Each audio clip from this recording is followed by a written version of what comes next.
We see all opportunities for growth and prosperity. We declare that every citizen of South Africa is submitted to you and your will, Lord.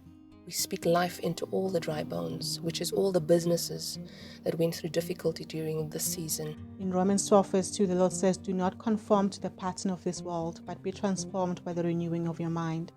Then you'll be able to test and approve what God's will is, His good and pleasing will." I proclaim a sowing season.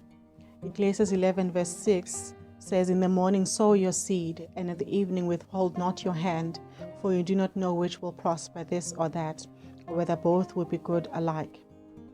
I proclaim self-discipline over every entrepreneur. And we prayerfully make all decisions as led by the Holy Spirit. We thank you, Lord Jesus, in advance for all the blessings that will originate even in the most unlikely of situations. That we will experience favor with you and other nations. That we will run and not be weary. That you will raise us up on wings like eagles. You are for us, Lord Jesus, so who can be against us? We declare and decree that the marketplace shall supersede its former ceiling of prosperity. Glass ceilings of prosperity are shattered and blessings flow forth like rushing rivers. We are like ships sailing on the ocean, not sinking. The environment will not get inside of me. We will not sink.